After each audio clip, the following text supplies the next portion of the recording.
রাদিয়াল্লাহু আনহু রাসূলুল্লাহ সবচেয়ে কাছের মানুষ, যিনি সর্বদাই রাসূলের জন্য পাগল, সর্বদাই রাসূলের আশিক। এই জামানায় রাসূলের আশিক আছে, তবে রাসূলের জন্য কতক্ষণ অপেক্ষা করবে, রাসূলের একটি সুন্নতের জন্য কি করবে, কতটুকু করবে আল্লাহ ভালো জানে। এমন অনেক আশিক পাওয়া যাবে রাসূলুল্লাহর সুন্নতের মহব্বত নাই, রাসূলুল্লাহ তো অনেক পরে, রাসূলের সুন্নতেই মহব্বত করে না, রাসূলুল্লাহর মহব্বত কি করে করবে।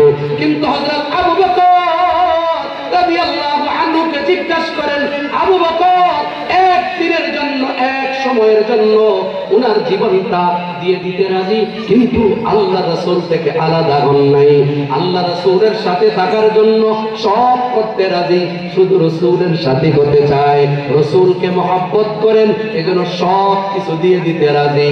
আল্লাহ রাসূল সাল্লাল্লাহু আলাইহি ওয়াসাল্লাম যখন হিজরতের চিন্তা চলতেছে, হিজরত মক্কা থেকে মদিনায় যাবে, ঘোষণা হয়ে গেছে হিজরত করতে পারবে, মক্কার পরিবেশ রাসূলুল্লাহ অনেক চেষ্টা করেছেন কিন্তু হয়ে ওঠে নাই, মানুষগুলো বুঝতে পারে নাই।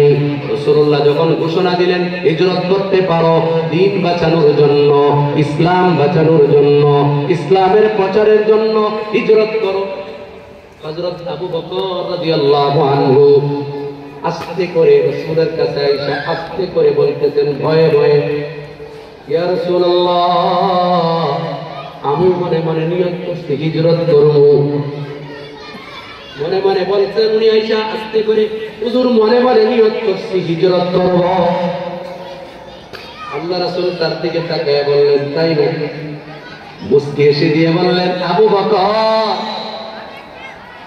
তুমি হিজরতের নিয়ত করছো, আমার দিলের একটা তামান্না চাহাত আপনাকে বলি, আবু বকর আমার দিলের চাহাত বলো, আমিও হিজরত করব আল্লাহর হুকুমে, যেদিন হুকুম হবে ওই দিনের হিজরতের সাথী আপনি আমার হবেন। সুবহানাল্লাহ। কবে এটা বলেন নাই, শুধু বলছেন আমারও দিলের তামান্না আপনি আমার হিজরতের সাথী হবেন। আবু বকর রাদিয়াল্লাহু আনহু বলেন, এরপর থেকে কবে হবে আমি আর জিজ্ঞাসা করি নাই, কোন দিন সেটা জিজ্ঞাসা করি নাই, কত মাস কত দিন জিজ্ঞাসা করি নাই, অপেক্ষায় রয়েছে ওই দিনটা কবে আসবে। এভাবে প্রায় 4-5 মাস চলে যাওয়ার পর আল্লাহর রাসূল সাল্লাল্লাহু আলাইহি ওয়াসাল্লাম যেদিন মক্কা থেকে মদিনায় হিজরত করলেন, ওই দিন রাত্রি বেলায় লম্বা সময় চলে গেছে, কয়েক মাস। আল্লাহ রাসূল সাল্লাল্লাহু আলাইহি ওয়াসাল্লাম ঈশার নামাজের পরে ঘুমানোর সময়, এশার নামাজের পরে আগে অনেক ঘটনা ঘটছে। আল্লাহ রাসূল সাল্লাল্লাহু আলাইহি ওয়াসাল্লাম আবু বকর রাদিয়াল্লাহু আনহুর বাড়ির সামনে যায়, আবু বকরের দরজার মধ্যে শুধু একটা আস্তে করে আঙ্গুল দিয়ে এরকম আওয়াজ করে বলছেন, আবু বকর, আস্তে করে, জোরে বল, শুনে ফেলবে শত্রুপক্ষ, শুধু বলছেন আবু বকর, এতটুকু আওয়াজ।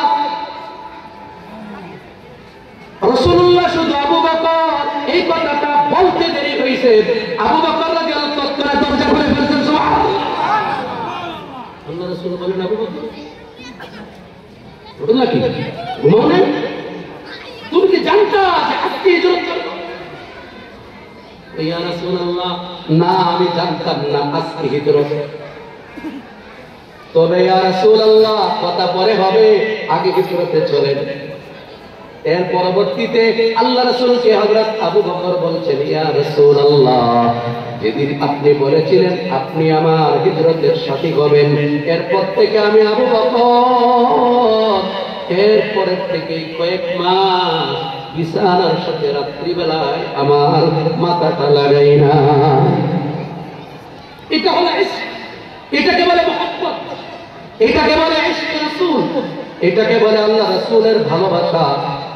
এই ভালোবাসা সাহাবায়ে কেরাম করেছেন, এই ভালোবাসা তাবেঈন করেছেন। এইভাবে এই ধারাবাহিকতায় যারা রাসূলুল্লাহকে নিঃস্বার্থভাবে ভালোবেসেছেন, রাসূলুল্লাহ বলেন এইভাবে যারা ভালোবাসবে সত্যিকার অর্থে, এরা আমার সাথে জান্নাতে থাকবে। সুবহানাল্লাহ।